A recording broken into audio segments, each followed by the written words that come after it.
in Cambridge in the United Kingdom, and is also home to the Sanger Institute, the European Bioinformatics Institute, and a lot of startups on genomics innovation. And we are part of the ACSC, Advanced Courses in Scientific Conference, that is part of Connecting Science. And we fund, develop, and deliver training conferences around genomics, bioinformatics. And our overseas program delivered those trainings in Africa, Asia, and Latin America. We uploaded the slides on the Google Classroom, so and I hyperlinked to our website. So you might be interested in some of the courses we deliver in Latin America. Please go and take a look when you can. And also you can check some of our impact stories. And finally, we have a podcast that Daniela was a guest in one of the episodes. So you can listen. There's also a link to the podcast. It's called Digital Mentor, and you offer a lot of tips around mentoring, career development to early and middle career scientists. And I think there are a few topics that people might be interested. Finally, this is Alice is also here, the Overseas Courses Manager. I'm Isabella, the Assistant Overseas Courses Manager, and Mark Shepard, our Assistant IT Manager, offer a lot of support as well to running these workshops. And after the course, Daniela will share a link of our survey just to get your feedback, but you talk about that tomorrow. And enjoy the course. Welcome.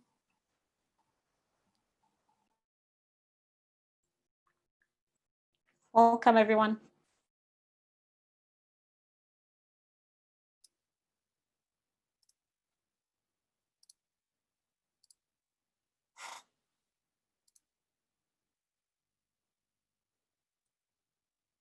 Hello, everyone. Can you please confirm you can see my presentation? Okay, thank you. Okay, well, my name is Carolina Castañeda-Garcia. I'm one of the instructions in this course that's called Identification of Disease-Associated Genetic Variants from Next-Generation Sequencing Data. During this course, we're going to have two instructors, Daniela Robels Espinoza and me, and we also have two assistants, Patricia Basurto and Estefanía Vázquez. I'm going to start talking about an overview on next-generation sequencing and analysis workflow methodology. First, I would like to remind you to ask all your questions in the Zoom chat or in the Slack channel, so we can answer them there and we don't interrupt so much the presentations.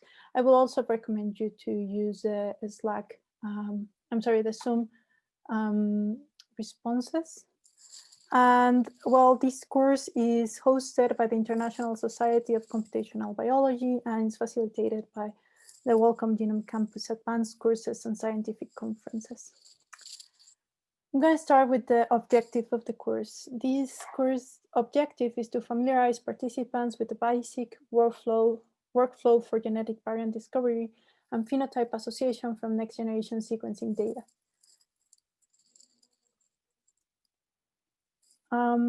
The outline of this course is going to be first, I'm going to talk about next-generation sequencing technologies. I'm going to start talking about short-read next-generation sequencing. Then I'm going to give a little overview on two long-read next-generation sequencing technologies. Then I'm going to talk about how the workflow works once you have your data, a little bit about the read alignment, variant calling, slide on quality control, and a little bit of genotype-phenotype association and why this is important. This is a quick overview of what you're going to see today and tomorrow during the whole course. So to get everyone on the same channel, I'm going to start talking about the DNA structure. The DNA is built up in 4 bases: adenine, cytosine, guanine, and thymine. And these bases are attached to a sugar. In this case, it's a ribose. And well, a ribose always. And it also happens to have a phosphate end and a hydroxyl end on the other side. So each base will be attached to the next one with these bonds, hydrogen bonds, and it will attach to a correspondent pair base. In this case, well, always is thymine will attach to adenine, and then guanine will always pair with cytosine.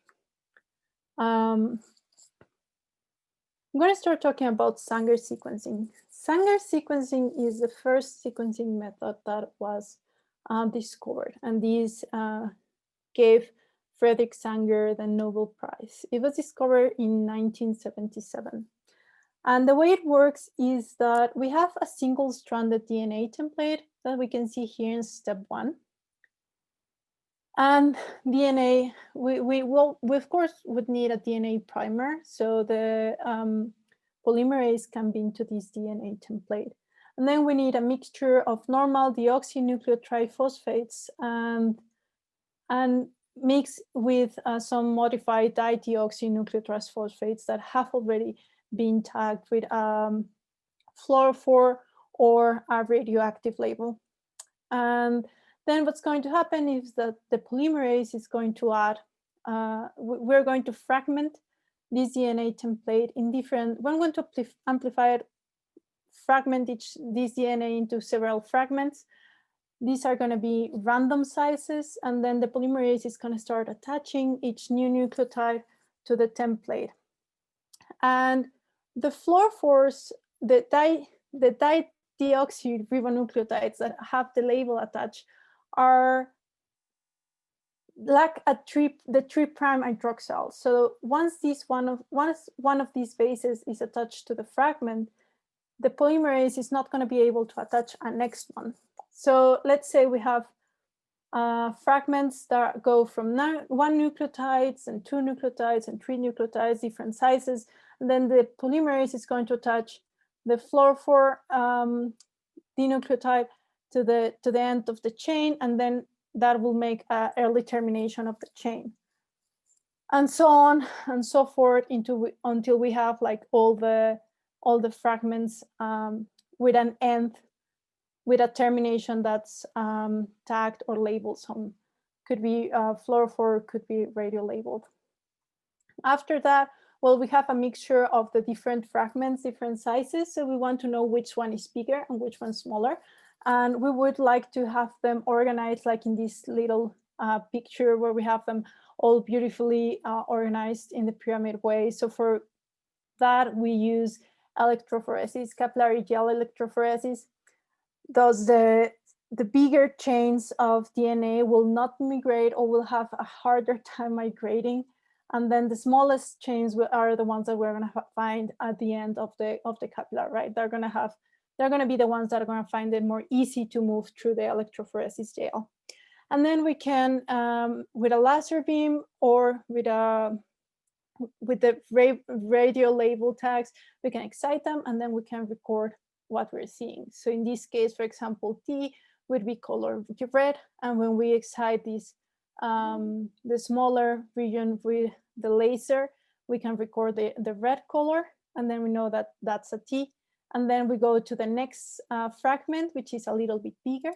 And then in the next fragment, we can see that's also red. So we say that that's also a T. We record that and we can say that's also a T. And then we move to the next fragment, which is going to be a G. And well, G in this case is yellow. So we record yellow, then we know that that's a yellow. And thus we end having the whole sequence of the fragment of the DNA that we started with. So this was the traditional Sanger sequencing, but there has been a lot of development in sequencing technologies. There are new generation sequencing technologies, next generation sequencing technologies that are much more quick, are cheaper than Sanger, and they also can work in a large scale approach in a way that you can sequence a lot of fragments at the same time. They're highly parallel, all the sequencing happens in the same surface. Microscale, which means that we can have, we don't need more than one machine, and that this machine can only, like all the machines or all the equipment necessary to perform the sequencing can fit in one room. These next generation sequencing technologies are also fast. They are lowering the cost by each year, and they're also shorter in length. And well, at last, when we have very large sequencing projects, having our samples, all of our samples sequenced in a very short time, and without spending a lot of money, well, it turns out to be very beneficial. So quick and cheap matters a lot when we're talking about next generation sequencing. The main steps for these sequencing technologies is going to be DNA isolation, then library construction, then we're going to perform the cluster creation. After cluster creation comes actual sequencing, and at last is data analysis. And I'm going to go through all these steps. All the next generation sequencing technologies go through these steps, but they have their particularities. So I'm going to talk a little bit about them. First, for the library preparation, we do the genomic DNA isolation. Once we have our sample that we know that it's a high quality sample that's pure, then we can perform the fragmentation. And this fragmentation is typically made in two ways. It's going to be a physical fragmentation or an enzymatic fragmentation. In this slide, I show the physical fragmentation that uses ultrasound waves to break in random sizes this DNA, this gDNA or genomic DNA that we have in our sample. But we can also use enzymes to cut the DNA in these random fragments. Once we have our random fragments, we have to add to them the adapters. So usually when we break our DNAs, we would have these ends that need to be repaired, and this is done by T4 DNA polymerase. After these ends are repaired, we need to add also, or it's really useful to add a single adenine base as an overhang to the end, because this A is going to help these fragments to be into the adapters.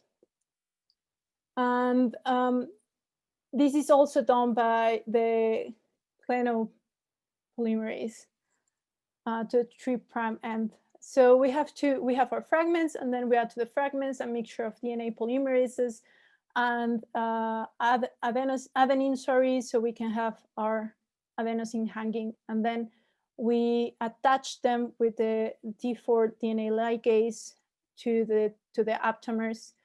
And what's the structure of these adapters? Is these adapters have usually a sequence that's complementary to the solid support, so they can be attached to the platform that we're using for sequencing. They also have usually a tag, an index or barcode sequence to be identified, and finally the binding site for the sequencing primer. So this is why we need the adapters. There's another method to break and add the adapters in the libraries to prepare the libraries. That's called tagmentation. And in this case, we use a TM5 transposase. And what this enzyme does is that it makes the fragments in random lengths, and it adds the aptamers at the same time. So that's why it's called tagmentation, because it's adding the tags, the adapters to the DNA fragments, and at the same time that it's fragmenting the DNA. Once we have our DNA fragments, we have our library prepared, we have the adapters added to our DNA fragments. We want to put them to partition the library and generate the clusters.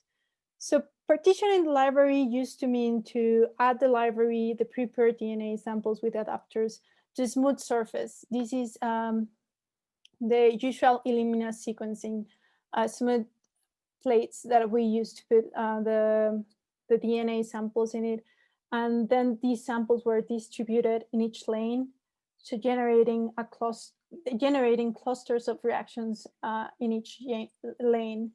The most new technologies of Illumina now use surface-coated nanowells. Surface-coated with nanowells that helps to space out the genomic fragments, and it also prevents overcrowding. So we can say more accurately the number of reactions that are happening at the same time and record them.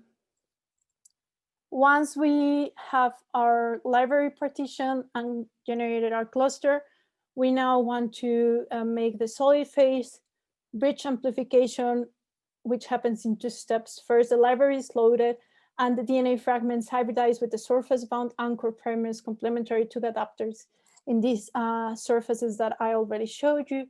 And then a complementary sequence is generated. Once this complementary sequence is generated, then the clonal amplification happens, and this is done through bridge amplification. Here's a video that I'm going to show to you that explains very well how this Illumina platform works. The Illumina sequencing workflow is composed of 4 basic steps: sample prep, cluster generation, sequencing, and data analysis.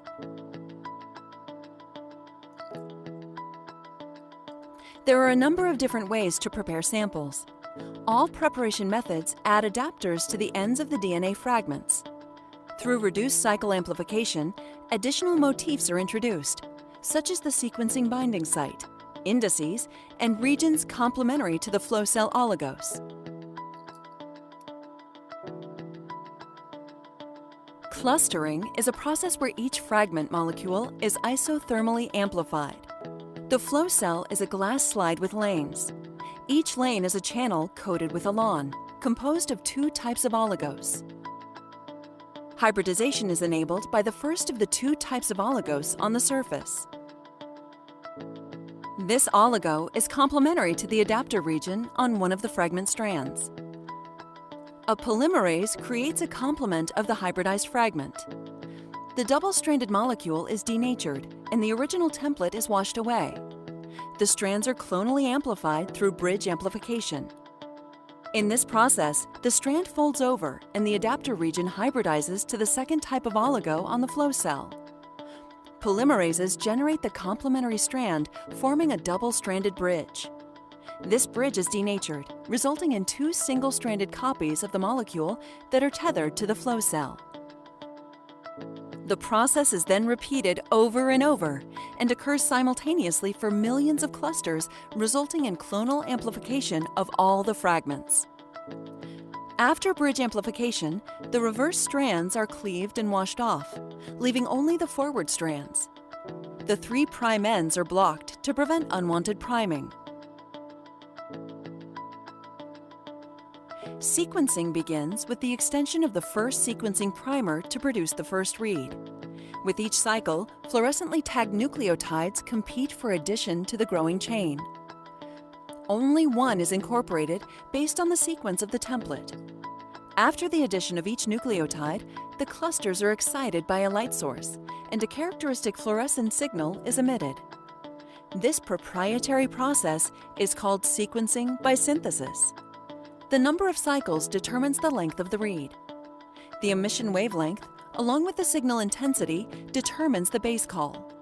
For a given cluster, all identical strands are read simultaneously. Hundreds of millions of clusters are sequenced in a massively parallel process. This image represents a small fraction of the flow cell. After the completion of the first read, the read product is washed away. In this step, the Index 1 read primer is introduced and hybridized to the template. The read is generated, similar to the first read. After completion of the index read, the read product is washed off and the 3' ends of the template are deprotected. The template now folds over and binds the second oligo on the flow cell. Index 2 is read in the same manner as Index 1. Polymerases extend the second flow cell oligo, forming a double-stranded bridge. This double-stranded DNA is then linearized and the 3' ends are blocked. The original forward strand is cleaved off and washed away, leaving only the reverse strand. Read 2 begins with the introduction of the Read 2 sequencing primer. As with Read 1, the sequencing steps are repeated until the desired read length is achieved. The Read 2 product is then washed away. This entire process generates millions of reads, representing all the fragments. Sequences from pooled sample libraries are separated based on the unique indices introduced during the sample preparation. For each sample, reads with similar stretches of base calls are locally clustered. Forward and reverse reads are paired, creating contiguous sequences. These contiguous sequences are aligned back to the reference genome for variant identification. The paired end information is used to resolve ambiguous alignments. genomic data can be securely transferred, stored, analyzed, and shared in BaseSpace Sequence Hub. This is how the Illumina sequencing works when we have a flow cell. But what happens when we have the nanowells? So each nanowell has the forward and the reverse fragments attached to the surface, just as we saw with the flow cell. And then one genomic DNA fragment is attached to each nanowell. And then during annealing, both ends of the fragment attached to the surface, oligonucleotides forming this type of little bridges. And then after elongation, two strands are now attached via the surface oligonucleotides. And then continued cycles creates a cluster of fragments.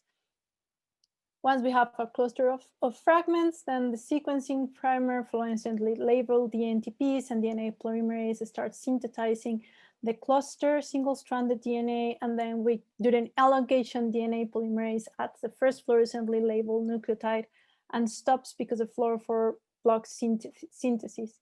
So this is another way that that we can then the block is removed, and then the next nucleotide is added, and so on and so forth. And this is how it's done with the nanowells instead of the flow cell.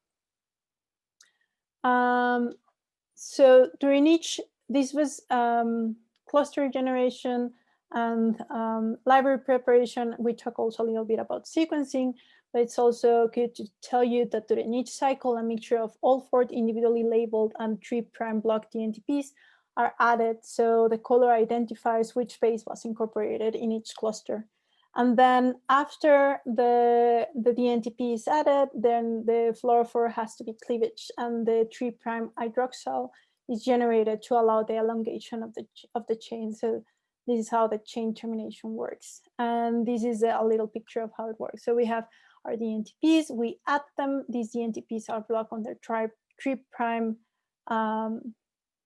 hydroxyl, and then we generate this 3' hydroxyl, allowing for the next. We take a picture of, we add the fluorophores, we take a picture of these fluorophores to know what letter was added, and then we cleave these ends so we can generate the hydroxyl, and then the next fluorophore is the next DNTP or the next letter is added, and then again the next fluorophore is excited, we take a picture of it, and so on and so forth until we have the whole chain. So when we're sequencing and recording each one of the addition of the fluorophores, we can get, imagine this is our flow cell. It's not very different with the nanowells. Every time we take a picture, we have a bunch of dots, different colors that look like these. And we know that in the first cycle, well, this cluster here, for example, was red, meaning this was a G. And the next sample, it's yellow, meaning the next letter after the red one would be a T, and so on and so forth. And we do this with image analyzing for all the clusters that have been generated and can be detected through the machine. Now, this represents a problem. And the problem is that the fluorophores, when you use 4 different colors for the 4 letters, sometimes fluorophore emission wavelengths overlap. So you're not really sure whether you're seeing a T or whether you're seeing a G. What happens if you excite the red one and the yellow one at the same time? You might see, if you don't want to, even if you don't want to, you might see an orange signal, and it's not very clear what letter is that. So for this, Illumina has developed a solution. And this solution is based on using, instead of 4-channel chemistry, where you have 1 different color for each letter, 2-channel chemistry. And in this 2-channel chemistry, you would have 2 different colors. In the first, let's say A is labeled as the combination of the 2 fluorophores, is labeled pink and green in this case. T is going to be labeled only with the green fluorophore, and C is only going to be labeled with the red fluorophore. So you add the A's, right? And you take the first picture. If in the first picture you excite the green channel and you see a green signal, that you can tell, well, this is whether an A or a T. In this case, G has no color. So if you see no color in the first image, you can tell, well, maybe this is a G. But again, as I said, you are only excited the green channel. So if you don't see any signal in the first image while exciting the green channel, then it might also be a C, because C has the red fluorophore and you're not exciting that one in this step. On the next image, then you take a second picture, and in the second picture you excite the red channel. And if in the same spot where you saw the green signal, you see a red signal, then you can be confident that, well, this is an A, because on the first image I saw green when I excited green. On the second one I saw red when I excited red. If you don't see any light when excited with both of the fluorophores, then you can be confident it's a G if it happens in both images. If in the first image you see a green signal, but in the second image you don't see any signal, then you can be confident it's T, because T has no pink signal in it. And at last, if you see no signal when you excite for the green fluorophore, and you see a red signal when you excite for the red channel, then you can be confident that it is a C. And this is very, this technique is more accurate because you don't have those wavelengths overlapping, and you don't risk it to excite one channel or the other when you don't want to do it. But what is still way better and it's more cheap is to use only one channel, only one fluorophore, and that way you should be able to only excite one channel of light, and then you can record only one wavelength that's being emitted. So then you can gain more confident on what letter are you seeing. And this one channel chemistry is really interesting because you only have, for example, in this case, a green channel. So let's say in the first step, you incorporate the A and the T, and both are labeled with the green fluorophore. Then you record the first image, and let's say you see green. So it could be an A or it could be a T. But the A, the adenine has a cleavage side that can be chemically cleavage. So you cleave the cleavage side and you take the second picture, and if you only see green, then in the second image you can be certain that it's a T. Then you add a label to see. In this second chemistry, you add a label to see, and if you record 2 times the green one, then it could be a C or a T. And that way you can this C labeled one, this C letter is not labeled until you add the fluorophore. So you can record whether it was a T or differentiate if it was a C after you added the fluorophore. And again, well, in this example, G has no tag. So when you don't see any signal, you can be confident. Any signal in both images, then you can be confident it is a G. So here in this table, we have a more explained way on how this works. So let's say in the image 1, you see green on, and in image 2, you see green off. Then you can be confident that the result is A because you clipped because in between these 2 images, you already clipped the fluorophore from A. Then if in the first image you see that's off, this could be a C or a G. But if in the second image you see on, then you can be confident it's a C because in the middle step between image 1 and image 2, you add the fluorophore to the C. So if you see it on the second image, then you can be confident it is a C. If in the first image you see a T, if you see green, and then in the second image, after you clipped the A fluorophore and after you added the green fluorophore to the C, you also see green, then you can say it is a T. And for the G, well, you would have to have both channels, like both images should be off. You should not be able to see the fluorophores to be confident that it is a G.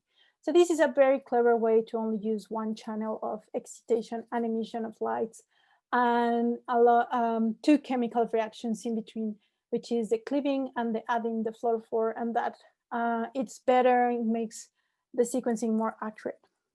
There's this is for the Illumina sequencing. There's another technology for short lengths that's called ion torrent, and I have another video here for you to watch on how the ion torrent works. Sequencing is a powerful technology which can interrogate many targets at the same time, from just a few genes to all of the individual nucleotides in a whole genome.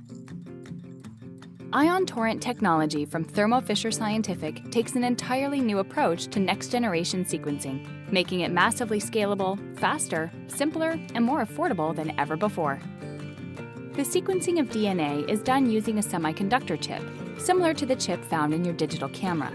While the chip in your digital camera has a sensing layer covered with millions of pixels that translate light into digital information, an ion chip has millions of wells covering those pixels. These wells capture chemical information from DNA sequencing and translate it into digital information, or base calls. The sequencing process starts when a sample of DNA is cut up into millions of fragments. Each fragment then attaches to its own bead and is copied until it covers the bead. This automated process covers millions of beads with millions of different fragments. These beads then flow across the chip, each depositing into a well. Then the chip is flooded with one of the 4 DNA nucleotides. Whenever a nucleotide is incorporated into a single strand of DNA, a hydrogen ion is released. This is how the Ion Torrent system sequences DNA. The release of the hydrogen ion changes the pH of the solution in the well. An ion-sensitive layer beneath the well measures that change in pH and converts it to voltage. This voltage change is recorded, indicating that the nucleotide was incorporated and a base was called. In essence, each well works as the world's smallest pH meter. The process is repeated every 15 seconds with a different nucleotide washing over the chip.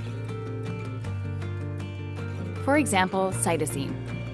A polymerase incorporates the C nucleotide in the DNA strand if a complementary G molecule is present. If the nucleotide is not complementary to the next base, no ion is released, no voltage change is recorded, and no base is called.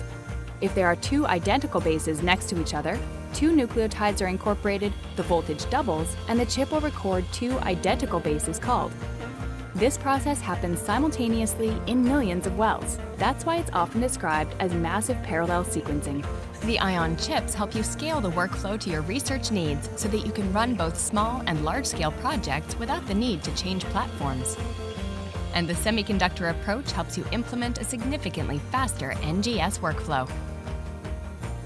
There are many possible research applications with NGS, from whole genome sequencing to identify association of genomic variation with different diseases, to targeted NGS, where the whole power of NGS is used to interrogate a defined number of targets with possible significance in the pathogenesis. Ion Torrent technology from Thermo Fisher Scientific harnesses the power of targeted NGS to make sequencing faster, more scalable, and more accessible than ever before.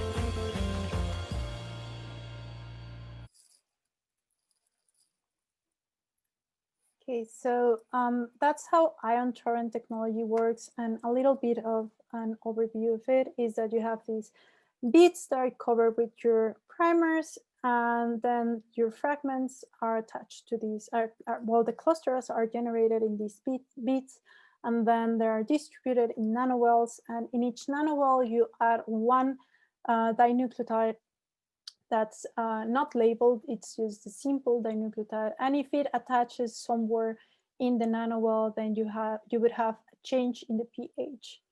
And if you have 2 letters that are one following the other one, then that pH will be increased. And this is a good technology, but one of the problems is that when you have a bunch of letters that are repeated in a low complexity region, it's harder for the machine to know whether this increase in pH is due to 2 T's or 3 T's, and well, maybe 2 T's is okay, but if you go to a larger region of low complexity, the machine finds it harder to know how many T's are being added when you have too many in the same place.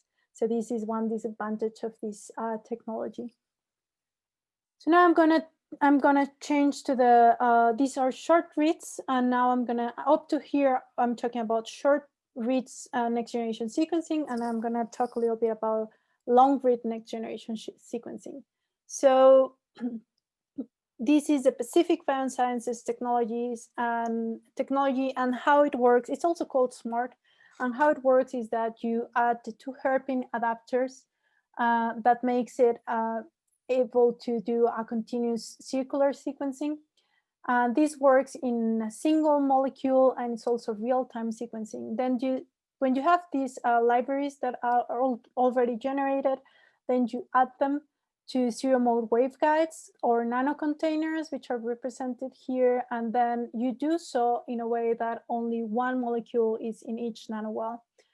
And then labeled nucleotides are added, are available for incorporation, and once your polymerase starts incorporated them, then it meets light, and then you can record that light for each nanowell, and then you can know what nucleotides been added.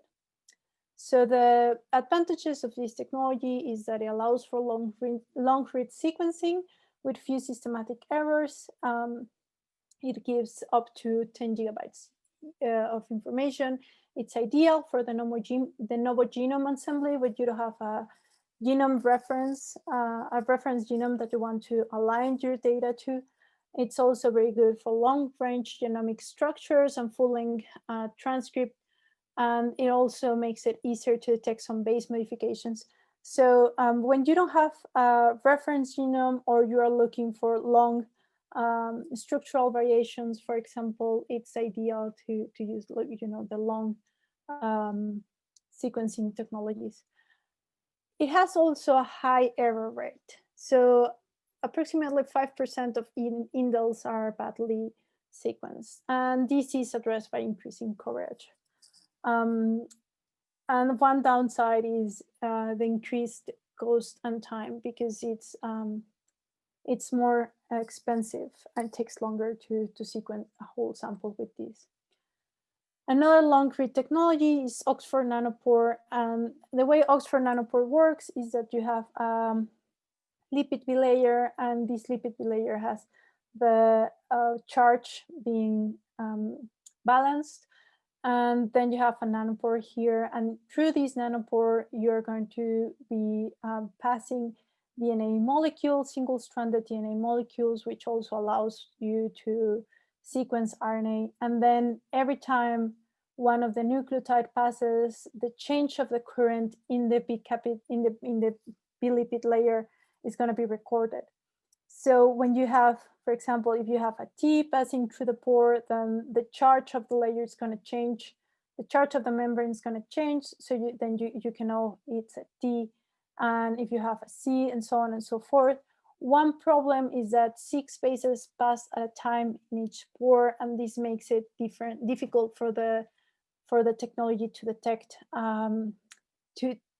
to make the difference, to tell the difference between the changes of the letters. If there are 6 letters inside the pore, then the change in the charge could be different, or could be hard to know which letter is making them. So the advantages is that it read lengths up to 1 mega bases. It's real-time based calling and data analysis, because as the letter is passing through the pore, then you're obtaining, as the nucleotide is passing to the pore, then you get what letter it is. Modified bases detection after the typical voltage shift for a given camera, and you can sequence RNA directly without going through DNA. And some disadvantages is that it has a high error rate, and it can also have systematic errors due to homopolymers. And this nanopore technology, this nanopore technology has been very popular because it's the smallest one. It can be connected through a USB port to a laptop, and it's actually because of its size. It was used in the space station to make the first sequencing in space. So it allows you to travel with the sequencer to very remote places where you cannot take a huge Illumina machine, for example. So that's one of the advantages of Nanopore. So let's say you have sequenced your samples, and now you have your data. What's next? So first you have to pre-process the data that you got. So you usually get the data, you always will get the data in a FASTQ format. Then you will have to check for the Phred quality score, and then comes the mapping. You have to map all those sequences that you get to the reference genome, assess the read quality, mark the duplicates of the PCR, I mean of the amplification reactions, and then you need to know what are you expecting in order to make the next decisions, I mean the next steps. So one of them is what's your expected ploidy, depending on what sample are you analyzing, what sequencing platform did you use, and what type of variants are you looking for. If you're looking for somatic, if you're looking for structural variants, if you're looking for some other type of genomic variations, then you have to know what you're looking for to choose the right variant color. And then once you have chosen the right variant color, you can go to the variant discovery part, where you apply per sample quality filters. And in this way, you filter all the outliers, all your samples that are outliers in quality compared to the rest of the population. And then it's very important that in this quality control step, you use your variant color specific annotations, because they are not all the variant colors have different annotations of quality or different thresholds. So you have to be sure what variant color you're using to know how are you going to filter the data. And after you filter your samples, that you can apply per site quality filters. And in these per site quality filters, you can filter anything that has a bad calling quality, or anything that has a low, that you have low confidence that's real, that it has not been called in all of the samples. For example, it has to be called in the majority of the samples. If it has a lot of missingness, you don't want to analyze that specific site, because it would make you analyze things that you cannot report for the whole population. Well, after you've done all these quality control filters, it's a good idea to annotate the variants to know what's the effect of the variants that you have. If they truncate the protein, for example, or if they fall in a transcription factor being inside. And once you annotate the variants, it's always good to prioritize the variants and to know which ones are the most important to you, and then link these variants to the specific phenotype that you're analyzing, in case you're doing a case control study, or in case you're doing a rare disease analysis. Then you would like to search for ways to say that this variant is related to this specific disease, or this variant is related to this specific cohort, which is the cases, or which is the controls, depending on what are you studying. So the first step is preprocessing. And what I mean about preprocessing is, first you have to trim your reads, remove the adapters, which means remove the adapters. Then you would like to exclude low quality reads and on-call bases. One other step is to filter out sequences that don't derive from the source of organism. And this is really common when we're analyzing, for example, human DNA samples that were obtained from saliva. There's a lot of microorganisms there, and you wouldn't like to have sequences that are not related to human, for example, when you in your data before you analyze them. That's one example. And another thing that you want to do is discard quality outlier samples, which I also said. You can make quality control on your samples in each step of the process, so you can detect the artifacts that are happening because of bad DNA quality or bad labeling of the samples, etc. After you do the pre-processing and you're sure that your FASTQ files are very good quality and your reads are very good quality, then you would like to align them to the reference genome. And well, align them. And we have two ways to align them. The read alignment is the process of determining the most likely source of the read with a reference genome sequence, if you have a reference. So here I put an example of a puzzle. Let's say you buy one of these famous puzzles. There are 1,000 pieces. And here's your puzzle, but you usually don't get it already like this, right? You get the pieces. So what you can do is you can go to the box and see how the picture looks in general, and then start putting the pieces together on how they based on how they look on the box, right? So if we say, let's say we find a piece here that looks like this, then we go to a box and we say, oh, maybe it belongs to this Pokemon that is next to this one or next to this one. That's aligning to a reference. We would do the same thing when we align our reads to a reference genome. We have a reference genome, and what we would like to do is just take the information that we have and try to see what's closer, what's most similar to what we have in the reference. Another method could be if you throw the box away, and let's say you only have the pieces, and you want to put the puzzle together. In that way, you can say, well, maybe this has a part of this, one piece has a part of this Pokemon, but also has a part of these Pokemons, and so then you can deduct where the piece go. So it also happens when you're assembling the novo genome. You can align the reads in what pieces they overlap in the way that they overlap together. So that's another way to do so. For the read alignment, well, this is the general process and a little analogy on how the read alignment works. So how would you look at it, like in the data, the actual data? So you would see something like this.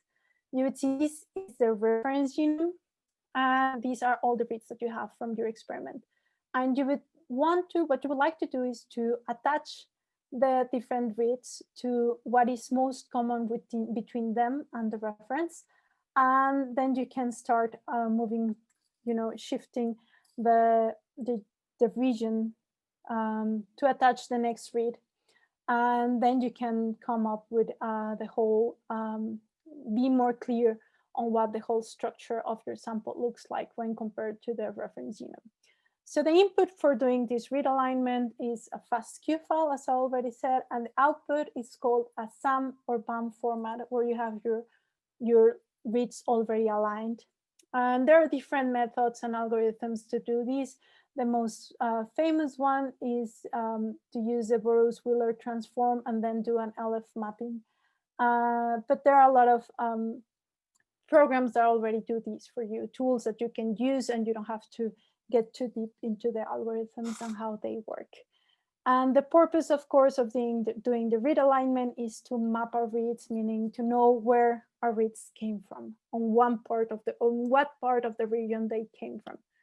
Once we have them aligned to the reference, it is easier to detect which ones are the variations that we can find between our reads or between our data and the reference. And that's the next step, which is called variant calling. So in this variant calling, you have as an input the SAM or BAM file, which is a format that has already aligned reads, and the output is going to be a variant call format.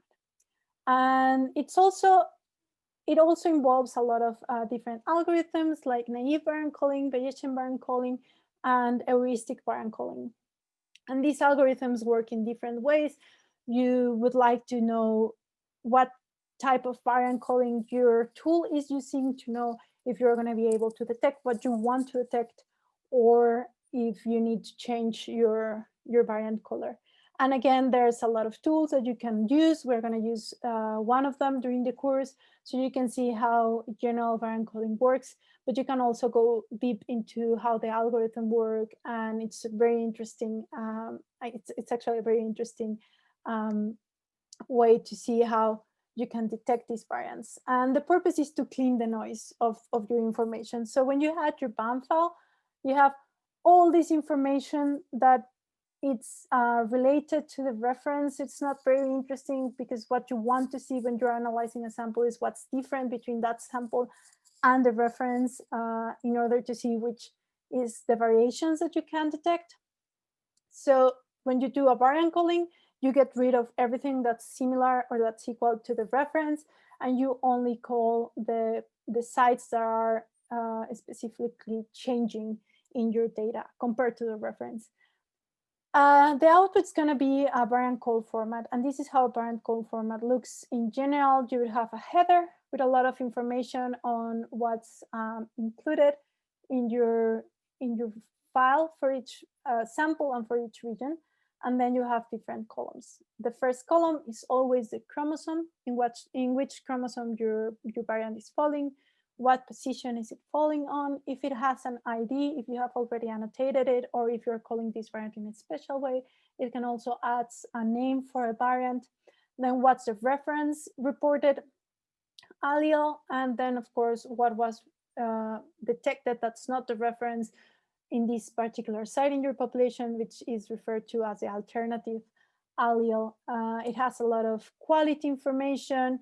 You can add filters to it, so it can tell you if it passes all filters, or you can annotate here whether this variant, for example, didn't pass one of the filters, but you don't want to take it away because maybe you can fix it. So it's a very flexible and easy way to put all your information, all your clean data of variations inside one format. Then you have info column, where you can have information on each one of the sites, the format of how it's going to be represented in each sample, and then of course you have one of each samples information in the specific region. We're going to go deeper into how this BCF file works in the next presentation. So why is it important? I already said that it's very important to know what are you expecting, what type of variants are you calling, to know what variant color you want to choose. And this comes because, for example, when you're talking about somatic variant calling, this is the type of variant calling that you do when the sample comes from a tissue, from a specific tissue. Like if you want to see how mutations are being represented in a tumor, then you would like to compare what the genetic information of the tumor is to what the genetic information of the host is. And this genetic information of the host is what we're going to call germline. Germline DNA is can be saliva, or it can also be blood. And somatic usually refers to specific tissues like tumor tissue, or like the disease tissue that you're trying to study. So in this case, what you want to do is compare the somatic information with the germline information to know what the diseased tissue acquired in order for it to be diseased. In this case, let's talk about cancer. I think it's the most straightforward example of this. So you want to know what makes the tumor cells go bad compared to the normal cells. And you usually do this by at the same time comparing to the reference. So you want to exclude all variants that were in the germline before the tumor was generated that are found in the whole body. And then you will also like to compare them to the reference genome to map where they fall. And when you do on the other side, when you do germline sequencing and you want to analyze germline data, then you are only comparing one type of DNA, right? You're only comparing germline versus a reference. So that's why you have to be sure what you're looking for to know what type of variant calling are you going to use. And there are different tools that have been recommended for somatic variant calling that are different than germline variant calling. And this is a good example on why it is good to know what do you want to find before choosing what tool are you going to use. On quality control, this is very important. Every project must have a particular set of quality control steps. Every project is different. And we have some gold standards for what a human exome looks like, or a human genome looks like, but depends on how many samples are you using, where the samples come from, what phenotype are you analyzing. So you have to, there are some gold standards, but you have to know what are the particulars of your project, so you can come up with the good quality control steps that are going to guarantee you that you have high quality data. And these quality control steps should be designed while you're designing your experiment, so you know what are you going to test and what are you going to be looking at while you're filtering your data and while you're processing it.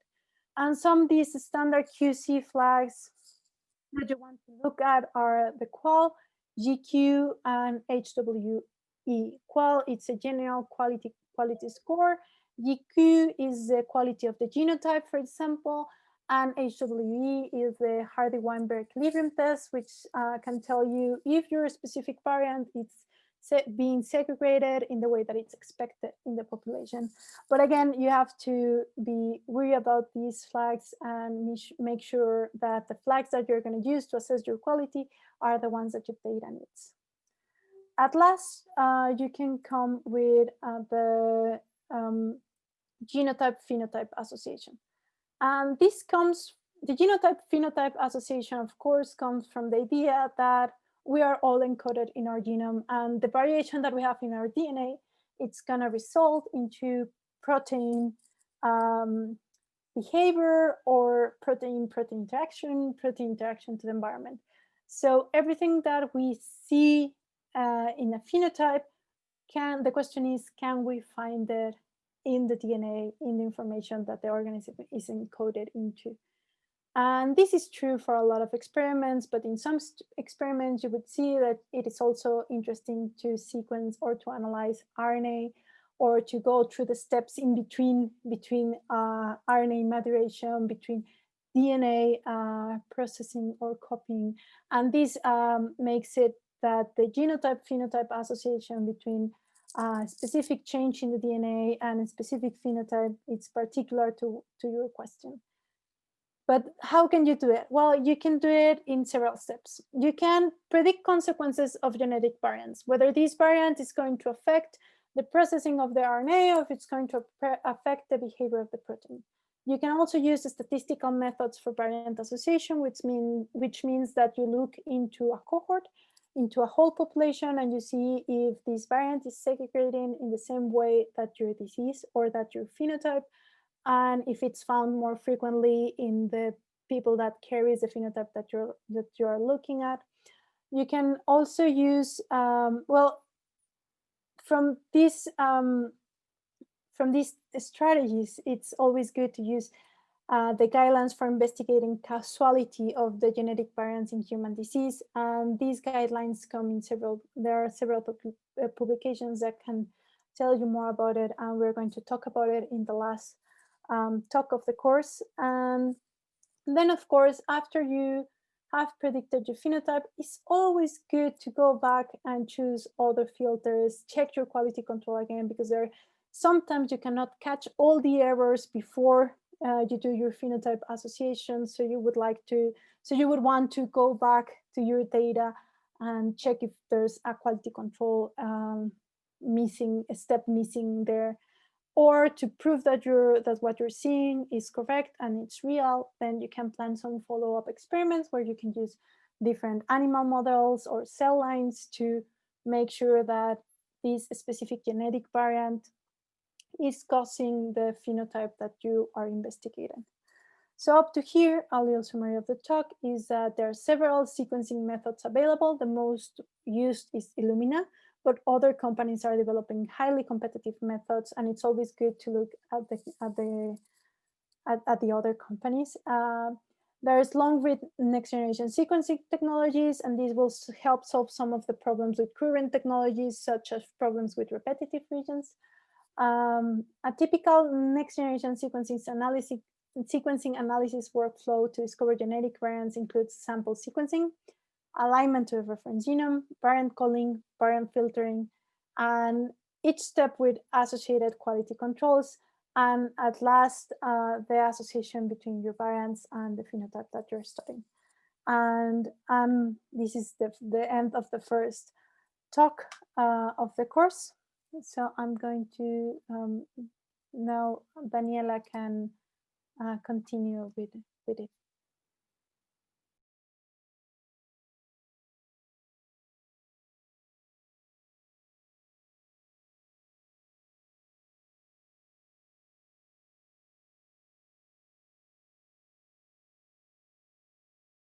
Right. Can you now see the screen, right? Can you confirm? Yes, perfect. Okay, perfect. Right. Thanks, Caro. And hi, I'm Daniela, another of the instructors of this course. And here I'm going to talk to you more detailed steps that we do for the QCing, and also the different file formats that we use in this process that Caro just talked to you about, from next generation sequencing to variant identification. And again, just to remind you, this is part of the workshop identification of disease-associated genetic variants from next generation sequencing data. Okay, so what are the steps that we need to do to identify our variants? So first, as you saw, we have a sequencing instrument in which we put the DNA or maybe the cDNA if we were sequencing transcriptomes that we want to determine the sequence to. And the sequencing instrument will output some files that will be in the FASTQ format. So the FASTQ format are unaligned read sequences, but they have the base qualities as were called by the sequencing instrument. Now, what do you do with these FASTQ files? You can then do the alignment or the mapping to the reference genome to try and identify where these fragments came from, chromosome and positions. And the output from this process, which is a read alignment step, is going to be a SAM or a BAM file. These formats are equivalent. So SAM is text readable by humans, and BAM is a binary format, the binary equivalent. And basically, these can tell you the same information on the FASTQ file, plus where in the reference genome these reads align to. It can also contain unaligned reads, so it's very flexible. And it can also be better compressed if you use another format called CRAM, which is the same, but it's just more efficient for storage. And we will see later how we can obtain this. So basically, again, we have a sequencing instrument that gives us FASTQ files, and we do read sequence alignment. That gives us a BAM file. And then what we can do with that, a BAM file or a SAM file or a CRAM file, which are all equivalent. And what we can do then is the variant calling methodology. And when we do that, then the output file from that is going to be a VCF file, or a BCF file is the same as above. The BCF is the binary equivalent of this VCF, which is a text parsable format, readable to humans. And this format is very flexible. It can store many different types of variants. These variants can include things like SNPs, indels, or even larger structural variations. And we will see in this presentation how that looks like and what information we can get from these formats. Finally, when we have the VCF, then we can do our analysis. And that will be, for example, the prioritization of variants for identifying disease-associated ones, or depending on what you want to do, you can do post-calling and post-processing filters to keep just the variants that you're interested in. Now, all these specifications for these formats are maintained by the Global Alliance for Genomics and Health. Okay, so let's review each of them and see what information we can get out of each of these ones. And I'm going to go into detail for these. So if, again, to remind you, if you have questions, please write them down in the chat, either here at Zoom or in the Slack, and the other instructors and assistants can help you answer that. Okay, so first the FASTQ file format. This is a simple format for storing raw unaligned sequencing reads. Now, it is extension to the FASTA file format. So if you have seen FASTA formats, you will remember it has a header line and then the sequence. So this is basically that, but it has more information because it also needs to store the per-base quality score that came out of the sequencing instrument. So in this little example here, we have two different entries in this simple FASTQ file, and they're in different colors. So the first entry is in yellow, and the second entry is in black. And as the first thing you can see here is that each entry, which represents one sequence, is 4 lines long. And the first one is the header, and the header starts always with this @ symbol, and it will tell you the name of the sequence as the sequencer named it. Then we have the actual sequence, as you can see here, CTT, JA, whatever. Then we have a plus sign to separate these. And the next line is the base qualities for each of these. So the way you read this is that this B is a quality score for this C.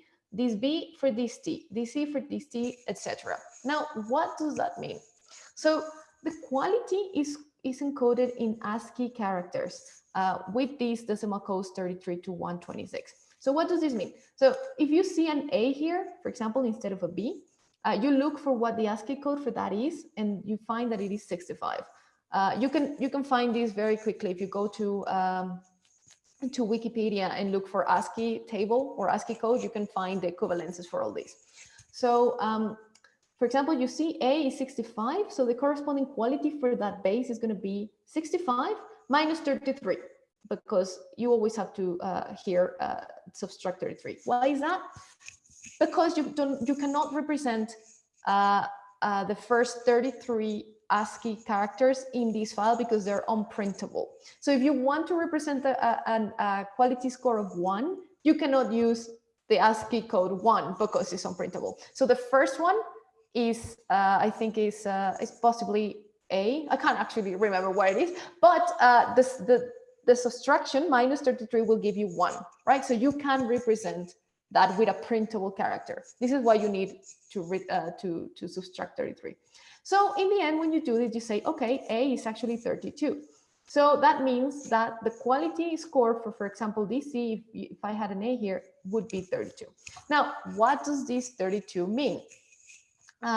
This number is encoded in what is called the Fred quality score, and this is the formula for it. And it basically gives us a probability of that base being called wrong, right? So the higher the number, the better quality it has. So for example, if you have a quality score of 32, then you would put it in this formula, and you would have that the probability would be 10 to the minus 32 divided by 10, which would be more or less 3, let's say 10 to the minus 3 something. So that would be 0.001, right? So the probability of it being wrong is, what is it? 1 of 1,000%, 1,000%, I think. So that's how you interpret these numbers and these letters and symbols that you have here.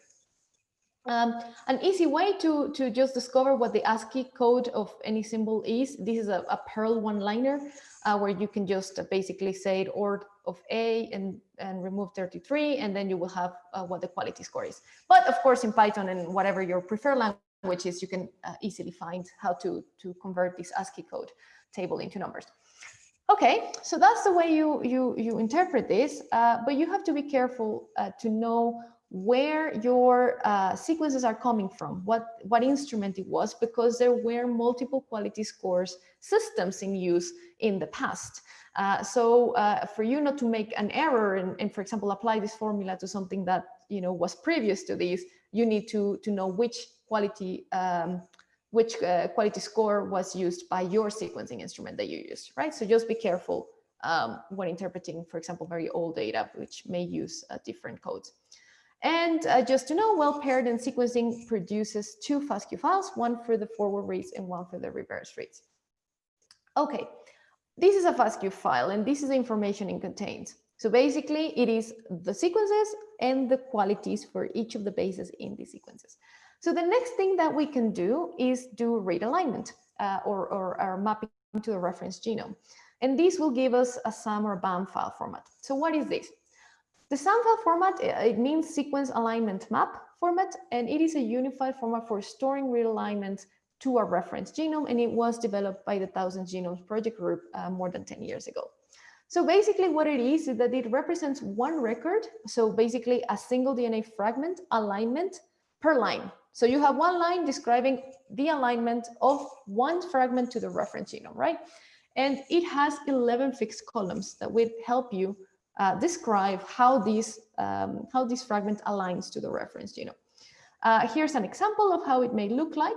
So if you have the reference sequence on top and then your fragment here below, you can represent, for example, that it aligns to chromosome 1, where it starts, how it aligns. So for example, you have 40 matches to a reference genome, then you have a deletion here because it's not in your reference, but it is, sorry, it's not in your sequence, but it is in the reference. Then you have another 30 matches, then you have an insertion, you have another 28 matches, for example. So you can represent all of these in what is called the cigar string, and the orientation, which direction your read aligns to. So all of this information is in the bound file, and we will see very shortly how it is encoded in these different fixed columns. But you should note that this bound file can contain unmapped reads as well. You can also represent multiple alignments of the same read. So for example, if you have a very repetitive part of your genome, then a read may align to different regions because they're very similar. So you can represent that in your bound file. And also what is called supplementary or chimeric reads.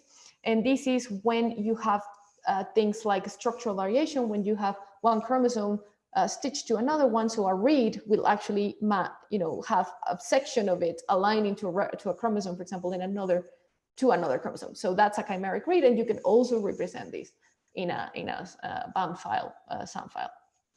Okay, so now I'm going to go into what these 11 columns are in a bound file and what information they tell us. So these are the ones, 11 plus optional fields. And basically what you can see here below is a little section of a bound file with one entry here. And the top, what we can see at the top with these @ signs again is the header. So the header has very critical information about this file. For example, you have sequence names, so chromosome 1, chromosome 2, what version of the reference genome it was aligned to. So here we see Homo sapiens version 37, patch 5. It has the programs that this file went through to be created. And finally, you have here the actual sequences with the 11 columns. So let's see what they are.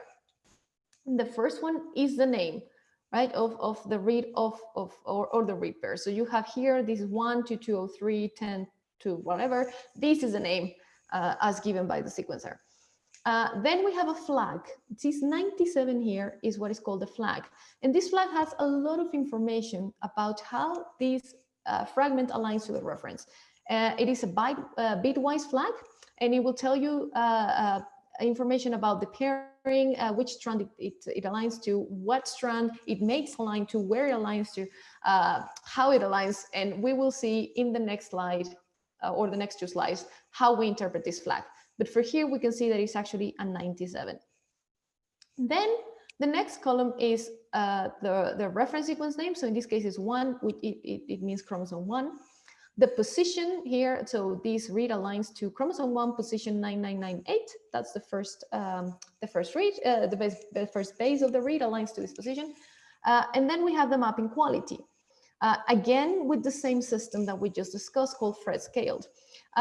In this case, in this example, it is 0. So the mapping quality is set to 0 if your alignment maps to different regions. So if it comes, for example, from a repetitive region, and it aligns to several different locations, then it will have a mapping quality of 0, which is the case for this example. Then we have the extended cigar string, which you see here is this thing 106M45X. This is the string that will tell you how your sequence is aligning to the reference. And in the next slide, I'm going to show you how to interpret this thing. Okay. Then we have the mate reference name, and this means if it's paired end sequencing that you did, which chromosome does your mate, forward read and reverse read, your mate, those are mate reads. Where does your mate align to? Is it the same chromosome, which the majority should be? So if that's the case, then you find here an equal. If not, then the chromosome where it aligns to. The next one is the position where your mate aligns. So in this case, it's 335, where the read mate is aligning to.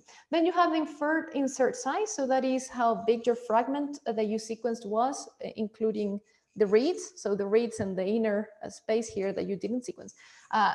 When this information is not available, it's a 0, which is the case here. But for many of the projects that you work on, you will have a number here, and that's how big that fragment is inferred to be from the sequencing. Then finally, the next thing you have is the actual sequence, as you see here, CCA, blah, blah, all of these. And then the qualities, again, as we discussed previously in the ASCII -33 Fred-based quality. So here you have these. And then finally, some other optional fields that we can see later. Okay, so this is the structure of the columns of a SAM file or a BAM file. Then let's look at closely at this cigar string that basically tells us how this aligns to the reference. So the cigar string basically is a compact representation of sequence alignment, and it has different symbols to represent different things. So for example, an M means an alignment match or mismatch. This means that it is the number of nucleotides that you have in your read aligns to the same number of nucleotides in the reference, right? So there's no insertions, deletions, or weird things going on there. However, this M doesn't really tell you if it's the same base or not. It just tells you it's the same number of bases. So for that, you can, or in some programs do, divide this M into two different symbols, which is equal, which is a sequence match, or an X, which is a sequence mismatch. Then you can also represent insertions to the reference with an I, deletions from the reference with a D, soft clipping, which means portions of your read that did not align to the reference genome. So for example, the first 100 bases may align to your reference genome, but the next 20 or whatever may not. So those 20 would be clipped. Now it can be soft clipped in the case where you keep that information in your BAM file. So you actually, in your fragment, have the 20 bases that didn't align, or you can have hard clipping, which is the same, but you actually remove this information and do not have the 20 bases that align. And the difference really is to save space. So hard clipping is, let's say, cheaper in space because you're not keeping the information of things that didn't align. So you can throw it out and keep it, for example, in just your first read, and that way you save space. So, but these two things just tell you the amount of bases in your read that did not align to the reference. Then you can also have an N to represent a skipped region from the reference. This becomes important when you're working with RNA-seq data. So when you sequence RNA, then you have, for example, two exons stitched together. But when so the read will actually go through two exons, right? But when you align to the reference genome, you have introns. So you have to skip big parts of the reference to do your alignment. So that you can represent with an N, which is a skip region from the reference. And then finally, you have this thing called P, which is padding. Padding is important when we're interested in representing how all sequences at that position align to the reference and one another. So you want to see the whole structure, which means that sometimes you will have deletions in the reference, because if you're representing all your reads together and you have insertions, that will look like a deletion in the reference. So the P can be used to represent those sites in the reference that do not exist, let's say. But that's a special case for people that are interested in assembly, for example, and exactly how each read aligns to each other in the reference. So we're not going to see it really deeply in this course. Okay, so examples of how to use this. If you have a reference here and then you have your read, and basically what you have here is 4 bases that are not in your read but are in the reference, then you can say, okay, for M, so 4 bases match, ACGT match. Then I have 4 deletions because I have four bases here that are in the reference but are not in my read, so there are a deletion in my read. And again 8 matches, right? You can do the same with insertions. In the case that you have something in your read that is not in the reference, is considered an insertion. So you can have for M, for I, and then for 8 matches. Or you can have more complicated things like this one, where you have the first 5 are matches, then you have a deletion of a G, then you have another 2 matches of this TG, then an insertion of of a CA, and then another 2 matches of GT, and then the 7 bases soft clipped that are not aligning to your reference. Right? So this is the way you use these codes, let's say, to represent how your sequence aligned to the reference. Now let's look at detail to the flags. Remember, we saw a 97 before and it had a lot of information. So I'm going to tell you now how that is encoded. So flags. So basically, this is a bitwise flag, and that means that if you change that number that you have there to binary, I mean, this is the easiest way to see it, to binary, then you can see what of these conditions are set or are true for your read, right? And these are the conditions that you can test.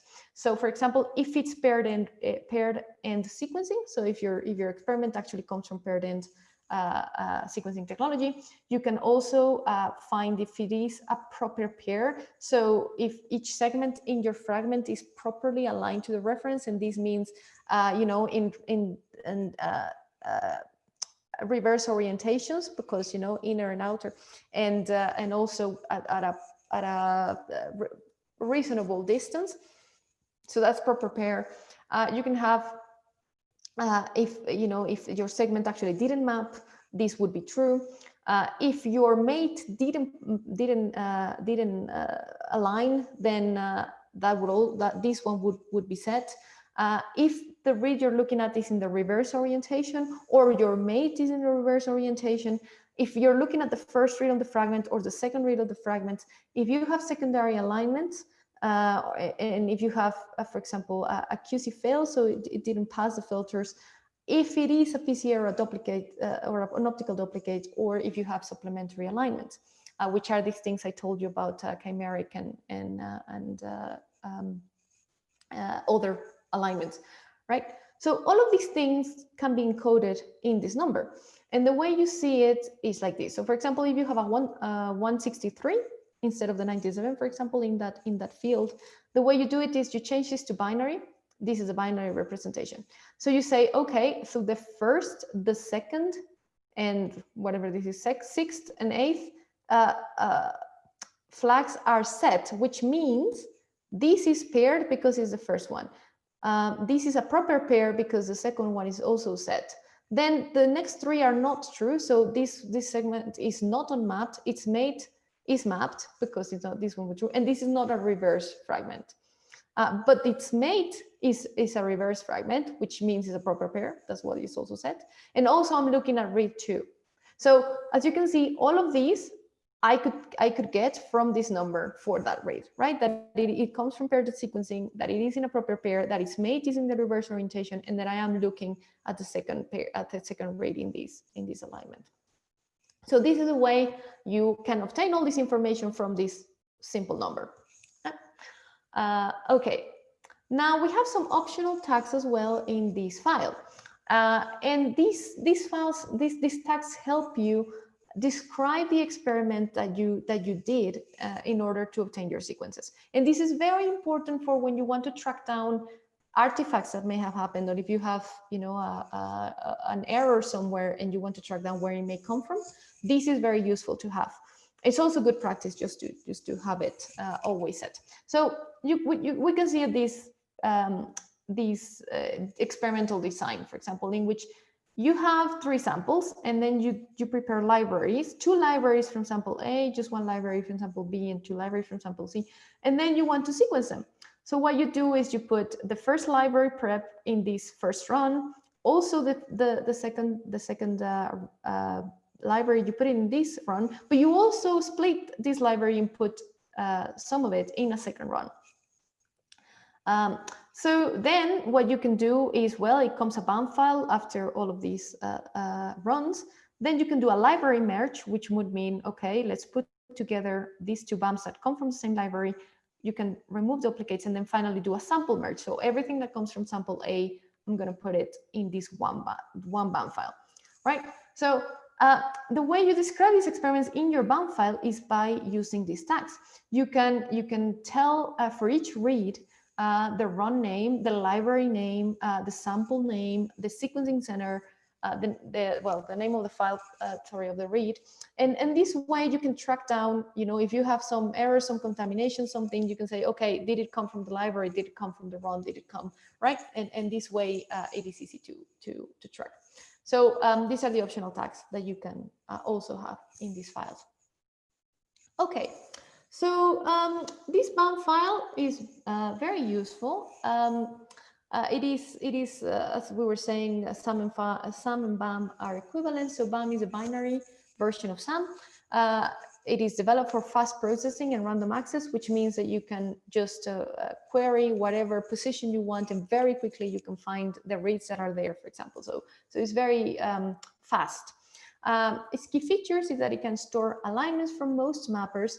It can support multiple sequencing technologies. It can, as I was saying, support indexing for quick retrieval and viewing.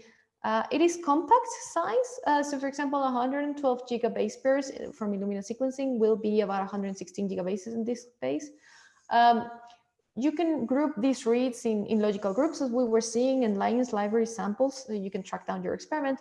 And it is widely supported by all the variant calling methodologies that come downstream of these.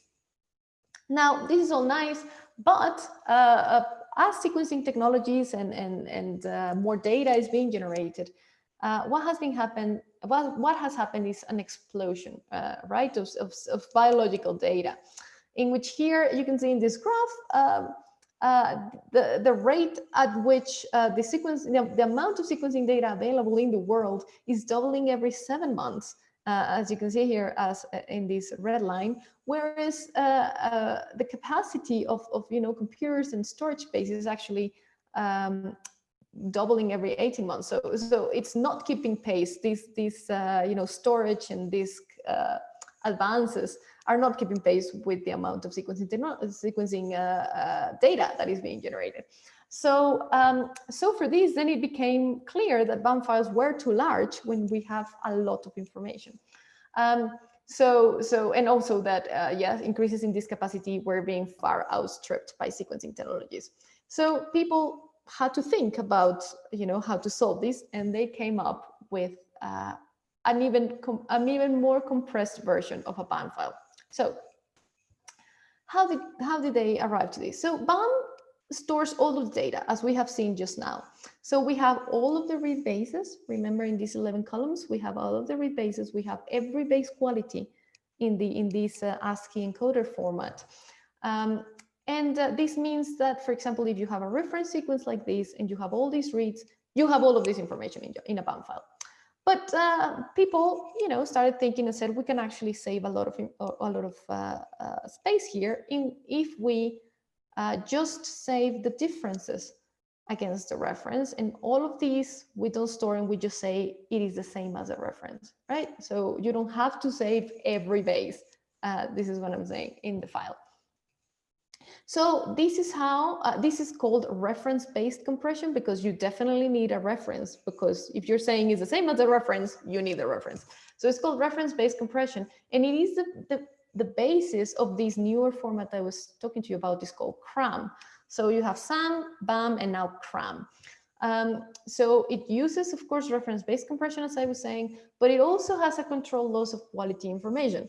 And as I was saying before, the BAM files store all the quality of all bases.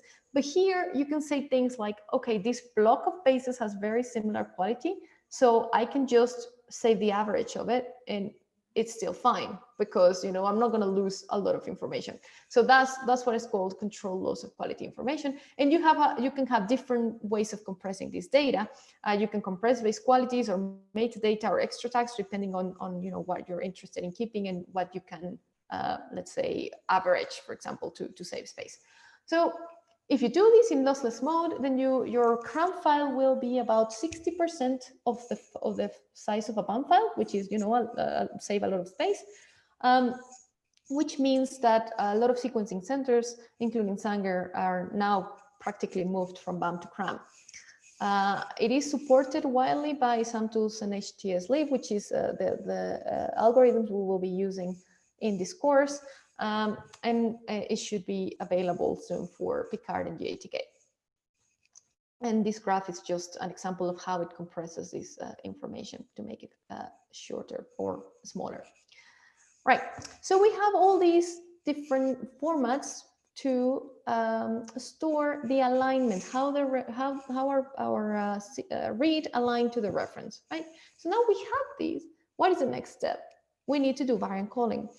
So once we have performed variant calling, and there's many methods that we can use for that. As Caro was telling you before, you should think of your experiment, the type of data you have, what you're interested in, and choose your method correctly. But most of them, if not all of them, will give you this output, the VCF format, well, variant call format, VCF file. So this format is special for storing variation data. And as you can see here, it's a tab delimited text file. It is a text file. So you can easily parse it with Unix commands. It is very flexible. It's extensible by the user, so you can actually add new tags to it, and it's allowed. So the programs won't break, that see these files. So it's very flexible, and you can also compress it with this BGZip, which means and indexed it, which means that you compress it and also access it fast. I want to see exactly this position, and you go very quickly. And this is how it looks like. You already saw this picture in Caro's talk, but let's talk more deeply about what it means. So this file starts with a header, and the header starts with these, all the lines in the header start with this hashtag. There are two mandatory lines in this header, which are in red here. One is what format of the file you're using, because of course format standards change through time, and you need to be sure which format of this file, what format is this file in, you have it at the top. And then this is the other mandatory line in which you have all the normal fields, but also what samples you are sequencing and variant calling in this file. So these are mandatory. Now, the rest of these will tell you, they are very, very highly recommended that you can add them. So for example, it will tell you when this file was created, which program created this file, and what reference it was aligned to, for example. And then these ones that start with info and format will tell you information about what is actually encoded in each variant, and we're going to see it now. So what are these columns? So you have the first column is chromosome. So it will tell you which chromosome the variant that you're looking at is. You have one variant per line. Then you have the position. So for example, in the first one would be chromosome 1, position 1. I see a variant, right? Then the ID. The ID is going to be set if you have compared this set of calls that you have to another available set of calls. So for example, dbSNP or Nomad, or these things that already have IDs is going to be set there, right? If you haven't, then it's going to be a dot. And then it's going to tell you what the reference sequence at that position was. So for example, at chromosome 1, position 1, let's say I have an A. So that's going to be A, but then CG, or C, or A, or T. Here it depends on your alternative value of how this is represented, and we're going to see how. So for example, the reference here at this position is A, and then the next two bases are CG. So that's the reference. The alternative is what you find in your samples. So for example, here you're sequencing 2 samples. And this file is telling you, in these 2 samples, I actually see 2 different alleles at this position. So one of them is an A, so that means it's a deletion, because from ACG, I changed to an A, so I lost CG, so that's a deletion. Or another different event. So from ACG, I changed to AT, so that means CG changed to a T. That's not a simple mutation or anything like that. So that's called another event. But you can represent this in this file. Then we're going to see how we know which sample has that in a moment.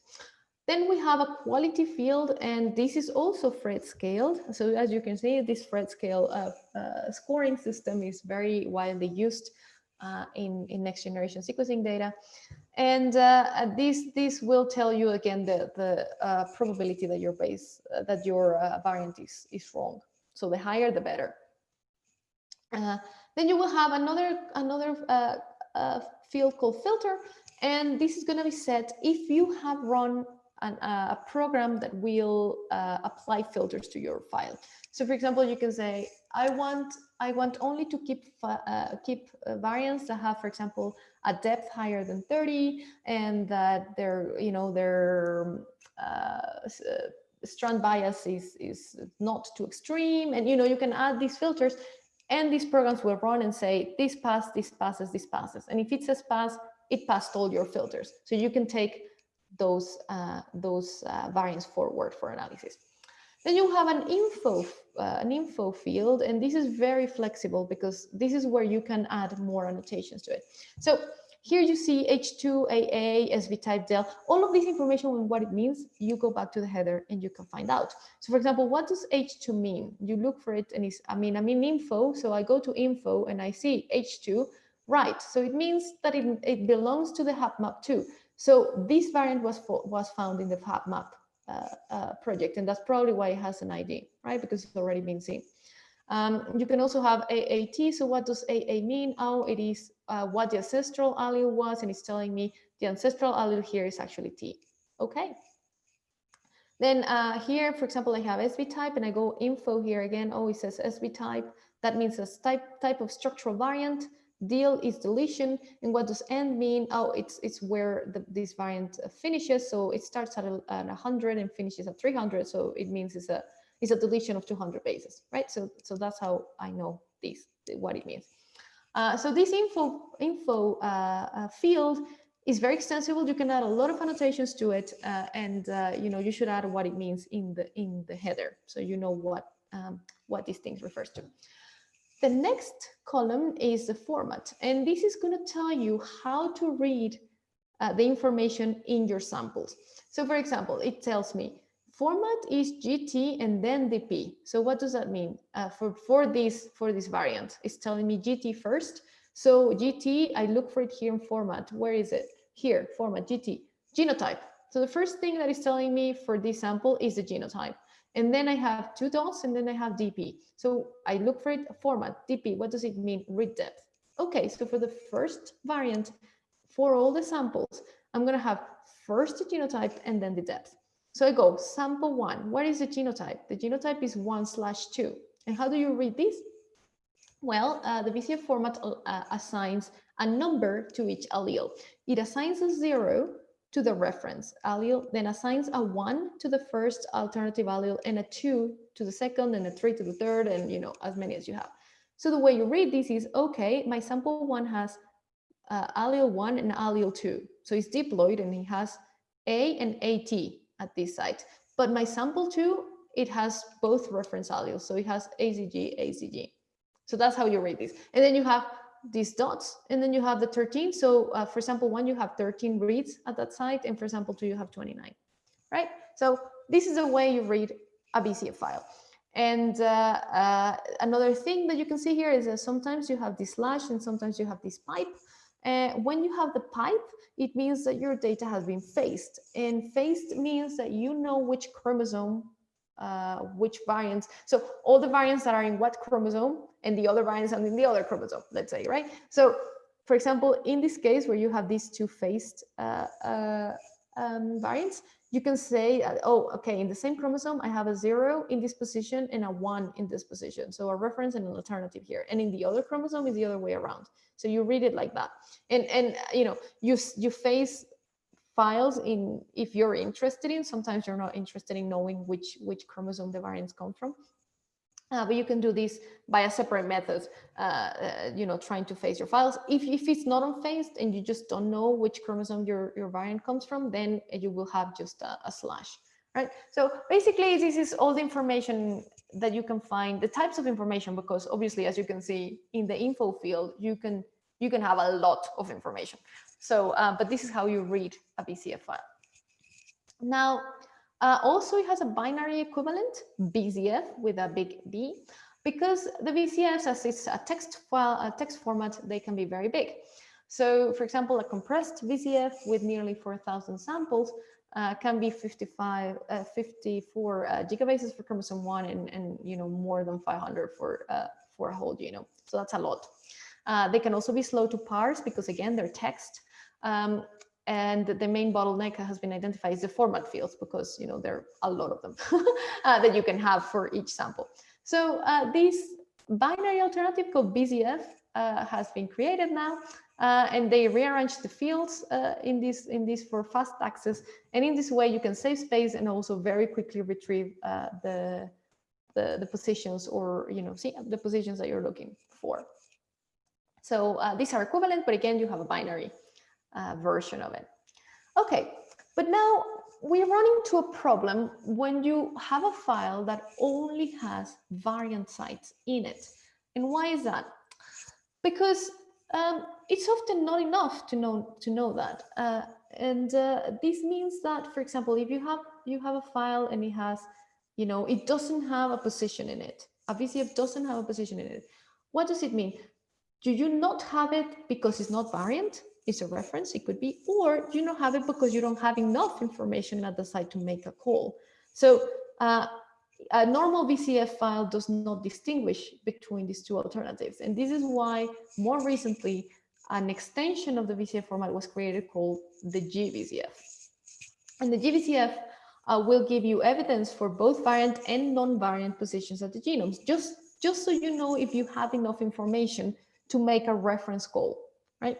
So basically it looks very similar to it, but you will have now blocks of reference only sites instead of, well, in addition to the variant entries, right? And they can be represented with a single record using this info and tag, and as we see here in an example.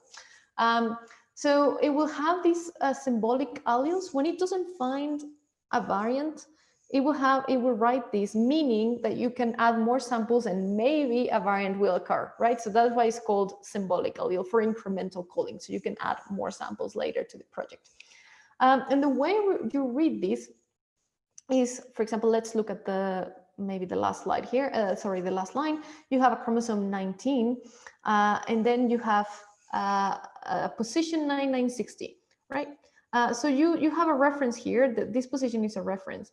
But for 10 bases, so from 9960 to 9969, you will have all reference alleles, and you have a depth of minimum of 34 at that site. So if you don't have a variant here, you already know it's not because of lack of information. You do have 34 reads at this site telling you it is a reference variant.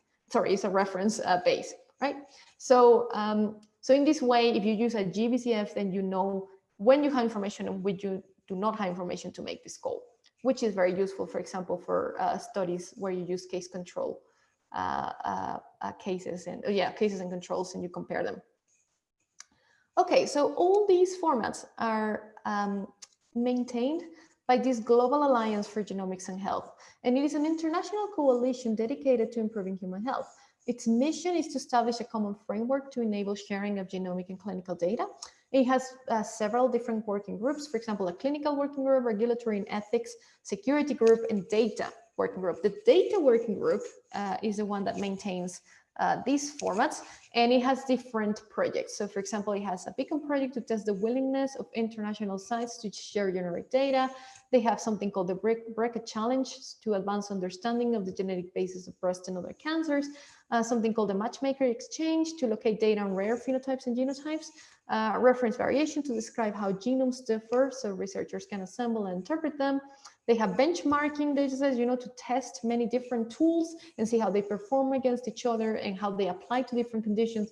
And of course, maintaining the file formats as we were talking just now. And you can have more information about these file formats if you go to this website.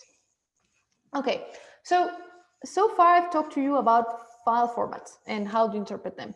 But now we have to go into another section of the same presentation, which is regarding quality control. So we need to perform quality control in our experiments because there are many biases in sequencing. And the way we can detect these biases is by analyzing things like the base calling accuracy, the read cycle versus what content of the bases we have in each cycle, how much, how the GC content relates to depth, how many indels we have against, the other types of events that we call. There's also biases in mapping that we should also take into account. And we should also, if possible, always perform genotype checkings to check for if your samples were swapped during the processing methodology, or if you have had contamination. Okay, so let's look a little bit as to how you perform this this quality control. So the first thing that you should look at is the base quality in your samples, in your sequencing experiment. So as Caro just explained to you, in Illumina sequencing, we do sequencing by synthesis, right? Which is, you synthesize the fragment, and at the same time, you are detecting which base you are incorporating, and that's how you sequence the fragment. However, if you remember, there is an amplification step in which you have, you share your DNA, you put one fragment in your flow cell, separated, and then you amplify there. So you have enough signal. It's the same fragment that will incorporate the same base at the same time, and it will give this fluorophore signal, right? And you can detect it optically. So basically, this means you have many different fragments in the same spot, incorporating bases at each cycle, right? But it can happen that, for example, a read lags behind. So a read, one of these fragments fails to incorporate, for example, a nucleotide at that in that cycle, which means it's now defaced. So it's not going in the same phase as the other ones, it's one behind, right? So the more you do this process, the more that this happens. So later cycles just show a lot of this defacing problem. And that just brings your quality down by the end, let's say, of the cycles, as you can see here. So the way you find this graph, and there's many algorithms already, tools to do them, is that you calculate the average quality at its position across all reads, and then you have this graph in what you have the cycle here. So basically the first base of your read is going to be here, and then the second, the 20th, 40th, and then the quality, right? How sure is the instrument that that is the base that was called? So higher numbers, as we were seeing, this is Fred scaled. Again, here is the little table, so you can know what a Fred scale is. Again, so it will go down for sure, but it should not go down too quickly. So you should check that you have enough good quality for the first, maybe in this case 100 bases before it falls down, right? So that's the first thing that you should check for your files. And this base quality is related to all these base calling errors that can occur during your sequencing. So what are they? The first one is the phasing noise, and is what I just told you exactly. That sometimes, for example, in this graph, what you're seeing is the cycle and the intensity of just one base, right? Remember, it's a fluorophore. When the base is incorporated, then of course you will have a big peak. But if you do assume here, assuming here, then you see that some fragments are starting before, some fragments are starting afterwards because they're defaced, and as this goes larger, then this problem gets bigger. So that's called phasing noise, and you will have a lot of it, and you have to try and correct for it. Then you also have signal decay, in which you have, when you sequence microsatellites like this one, ACA, given the chemistry in the instrument, the signal decays after a while. So it's not easy to call these repeated sequences, right? So you should be extra careful when looking at these types of sequences. Then you can have a mixed cluster in which you not only have one molecule in that cluster, but you have two. For example, just by chance you had two, and of course they're going to be incorporating bases at different times, which is going to give you a very noisy signal, and you won't be able to call anything. So that's also a base calling error. You have something called boundary effects in the tile, in the actual sequencing tile, and given that the fluorescence is detected by optics, you have an effect in which it is, let's say, higher quality at the center of the tile than at the edges. And this is just an optic effect. So the position of the tile matters as well for these base calling errors. You can also have crosstalk between the fluorescence of these different nucleotides. And as you can see here in this graph, for example, there is overlap in their spectrum. So sometimes our blue base, for example, may be called incorrectly as a red base, just because there is overlap in the spectra, in the fluorescence spectra, right? So that also can give rise to base calling errors.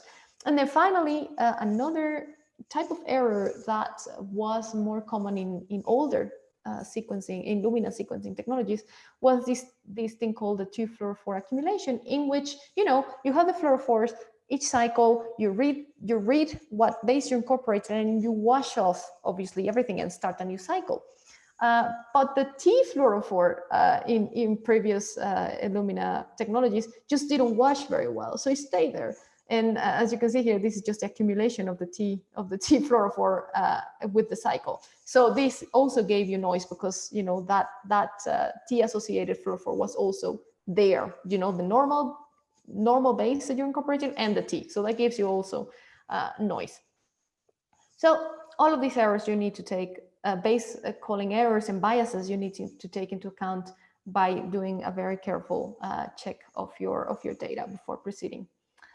Okay, then let's see how this looks like when we're looking at an actual experiment. So for example, a good base quality graph, as we were seeing, the cycle versus the quality, would be something like the left, right? So you decay the quality as we expect, but not too much. Whereas something that looks like your graph in the right, that would be a red flag, because you would here just have what, maybe 20 something useful bases, and then the rest of them will be for errors. And this just means that something wrong went with your sequencing from this cycle, right? So this would not be a good set of reads to take forward for analysis. Now, another thing you can check is the mismatches per cycle. And these can help you detect cycle-specific errors. So this is the base quality. When you align to a reference, you can check, depending on the position of the read or the read cycle, how many mismatches you have, right? And if you think that this is random and you think the variants are real, then you can have very high quality bases that do not match to the reference at all positions of your read, because that will happen with real variants, right? And then you will have the lower quality bases, of course, growing toward the ends. As we were saying, you have more errors towards the end of the read, but that's normal. And this, for example, looks right? This is how it should look like. But if you look at a graph like the one on your right, then you see to begin with that you have two cycles here.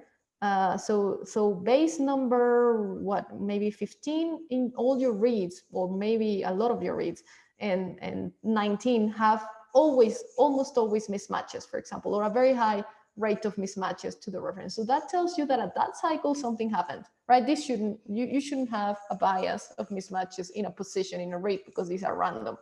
So a graph like this can tell you if there have been problems in specific cycles during your sequencing methodology. So base qualities are informative for this. Now, you should also check the GC bias. So GC and AT rich regions are more difficult to amplify for sequencing.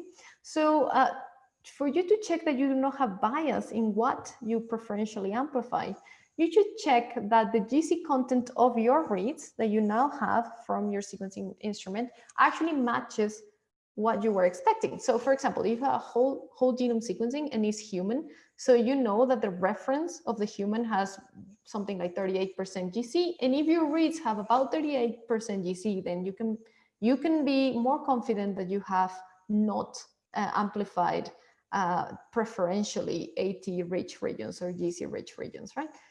But you can have instances like this in which you expect, again, a reference genome that has about 38% of GC, but your reads have actually 60%, for example, or 40-something% GC. So this is telling you that you have lost some of the AT rich regions, and you basically just have a preferential bias for these other regions. So you should be careful with the sequence, and something that looks like that. It could also mean contamination from another thing that is AT rich, for example. So you should be careful with graphs like this, and be careful before proceeding. This is why you should do an extensive quality control before going forward, for example, for variant calling and variant prioritization. You can also check the GC content by cycle. So again, by position of the reads. So because the reads are random, again, you should have the same rate of GC, A's, and T's at the beginning of the read, and of course, as the read progresses. And this is what you see here in the left. So you should have the same amount of A and T, as you can see here, because they pair against each other, and of C and G. And this is exactly what you see in this graph. Whereas, for example, in something where you did not trim the adapters, so the adapters have a specific sequence. And if you see this graph, you're seeing that your first bases, 80% of them are A, for example. That's because it's random, it shouldn't work like that. So maybe this just means that you have not removed your adapters from sequencing, and it's giving you noise when you perform your mapping. Okay, another thing that you should check is the fragment size. So before sequencing, you have fragmented. Remember, Carol told you about enzymatic methodologies or physical methodologies. So you have fragmented your DNA, and you do a size selection in which you sequence, fragments of these particular size. So when you sequence and you map to the reference, you should have an inferred insert size that is similar to the one you planned. So for example, here in this graph in the left, if you cut your DNA in fragments of about 450 base pairs, and then you map back to the reference, and the majority of your fragments do map to a size of about 450, then that's correct. Not all of them will do, of course, because you will have some events potentially that are different from the reference genome, but the majority of them should match. Now, if you see something like this, in which you have many of your fragments maybe of the size you expect, but then a bump here in which you have also sequenced fragments of 200 bases and 300 bases, this means your size selection step didn't work very well. And this is problematic when you want to do things like call structural variation, because those methods of structural variation rely on knowing, for example, if there's a big deletion, they expect the reads to map, deletion map much closer than what you expect. And if it's been an insertion, so to map much further away. So this size matters for that type of methodology, right? So you should also take care and look at how this graph looks like. Here, for example, you can have, so you have 100 base pair paired in sequencing. This means each of your fragments is 100 base pairs, so 100 cycles. In here says, can you spot any problems? Because we're running out of time, I'm just going to tell you, but I hope you can spot it quickly.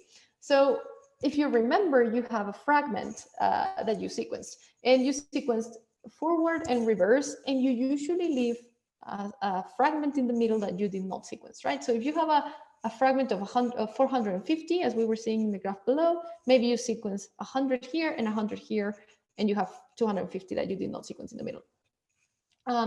So if you have 100 base paired in sequencing and your fragment size is 141, then insert size, sorry, then this is problematic, because this means that your two reads are actually overlapping, right? So 100 here and 100 here, but it's only 141 in total. So you have a lot of them overlapping, and of course this is a loss of information that you could have with a properly designed experiment. So if you design it properly and you see this, then there's also a problem happening there, and you should check these insert sizes frequently. Okay.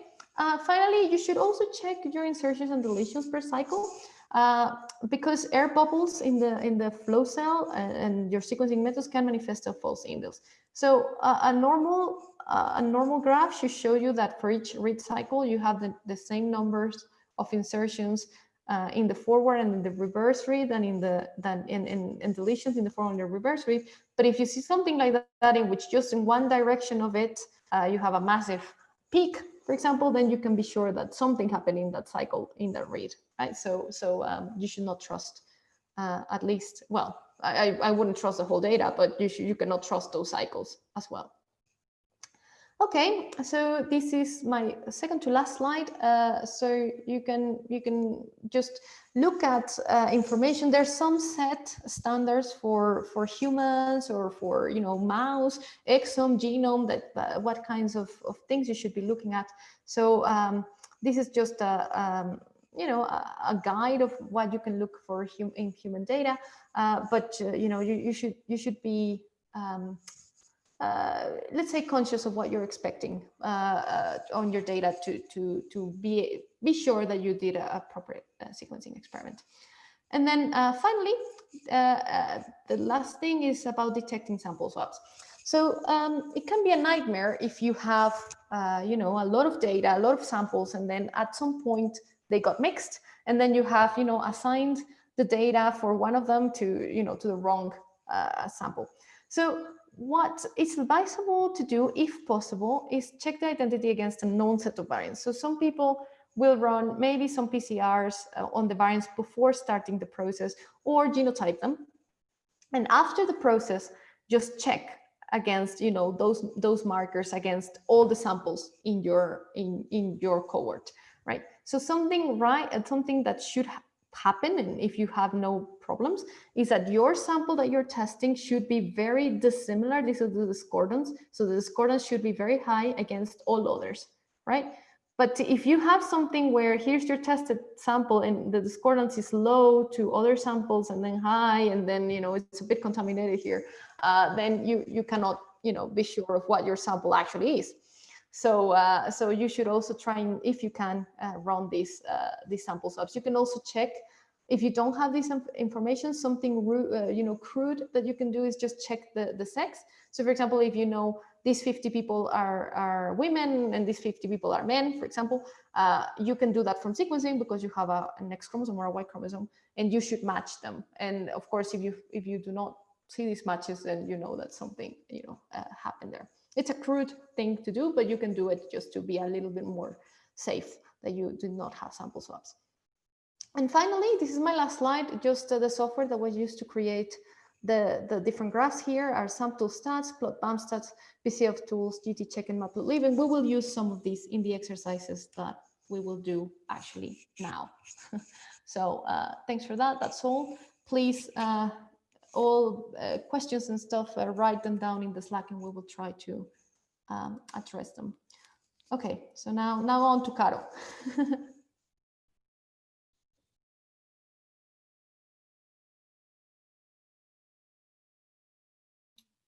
Hi. So I'm going to give you a quick overview about the settings that you should have completed during last week or during the weekend. These settings are very important because these are the ones that are going to allow you to keep working during the whole workshop. For the ones that have already done it and successfully run the Jupyter notebooks, then please take a 5-minute break and you can join us in 5 minutes.